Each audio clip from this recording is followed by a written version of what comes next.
आदित्य ठाकरे ने अब डायरेक्टली नरेंद्र मोदी पे हमला बोल दिया है। यस, नरेंद्र मोदी जी, हमारे भारत के प्रधानमंत्री नरेंद्र मोदी जी, इनके ऊपर ही हमला बोल दिया है। किस बारे में?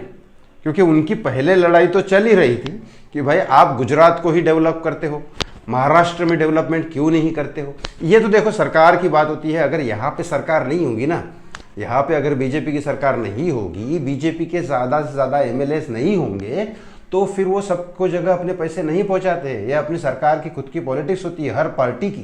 तो यहाँ पे अगर कोई और सरकार है, कांग्रेस की है या उद्धव ठाकरे की शिवसेना है या एनसीपी है, तो उनके लीडर्स को जितना ज़रूरत होता है जनता के लिए उतना ही देते हैं। डेवलपमेंट के बारे में नहीं सोचते। हर नेता करता है, मैं किसी को क्लेम नहीं कर रहा हूँ, हर नेता करेगा। जो सेंटर में है वो ये सब चीज़ें यूज़ करेगा, जिसके हाथ में फाइनेंस मिनिस्ट्री है वो सारी ये चीज़ यूज़ करेगा। लेकिन यहाँ पे बात आती है कि गुजरात में क्यों डेवलप हो रहा है। तो गुजरात में तो सबके सब बीजेपी वाले हैं, शायद एक ही सीट आएगी, तो वहाँ तो बीजेपी वाले ही है, सब कुछ डेवलप भी हो रहा है। और पहले भारत के प्रधानमंत्री वहाँ पे सीएम थे 15 साल। तो अब आदित्य ठाकरे ने ये कहा कि जब नरेंद्र मोदी चाहते हैं कि महाराष्ट्र भी डेवलप हो, क्योंकि सरकार बदल गई, अब देवेंद्र फडणवीस है यहाँ पे, अब सरकार जब बदल गई तो नरेंद्र मोदी चाहते हैं कि महाराष्ट्र भी डेवलप हो। अब महाराष्ट्र डेवलप होने के लिए उन्होंने अपने लोगों को ही डालेंगे। तो उन्होंने कहा नहीं, आप तो सारी की सारी जमीन अडानी को दे दो महाराष्ट्र की, ताकि अब यहाँ आदित्य ठाकरे अपना फायदा देख रहे कि महाराष्ट्र का फायदा देख रहे। वो पहले जो उन्होंने बोला था वो भी अपना फायदा बोला था कि महाराष्ट्र का। क्योंकि एक बात बताओ आपको, देखो अडानी कितना पैसा कमा रहा है, क्या कर रहा है, वो बिजनेसमैन है, वो तो पैसे ही कमाएगा।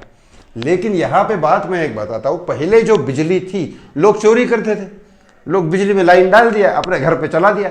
तो ये करके हीटर और पहले पता नहीं क्या क्या लोग बिजली चोरी करते थे, और नुकसान किसको होता था? आम जनता को, क्योंकि आम जनता से फिर टैक्स निकाला जाता था। आज बिजली चोरी नहीं होती, महंगी हो गई मानता हूँ मैं, लेकिन बिजली उतनी स्ट्रांग भी हो गई है।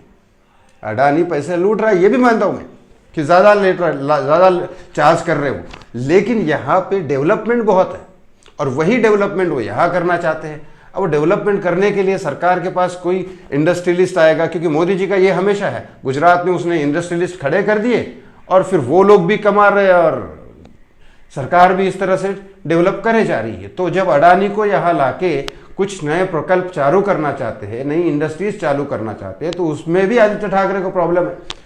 तो आदित्य ठाकरे चाहते क्या है कि उद्धव ठाकरे जी को पैसे दे या संजय राउत को पैसे दे, या संजय राउत को पैसे दे के और 500 करोड़ का झोल कर दे संजय राउत।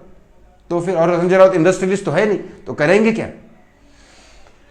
तो यहाँ आदित्य ठाकरे के ऊपर एक क्वेश्चन जरूर आता है कि वो अपना डेवलपमेंट चाहते थे या फिर महाराष्ट्र का डेवलपमेंट चाहते थे। क्योंकि ये सारी की सारी आपको रीज़न बता दिया। क्योंकि पहले बहुत बोलते थे कि आपने प्लेन बनाने का एयरपोर्ट गुजरात बना दिया, प्लेन बनाने की जो मशीनरी है जो हम बाहर से लेते थे वो अभी देश में अंदर ही बन रहे, वो भी गुजरात में डाल दिया।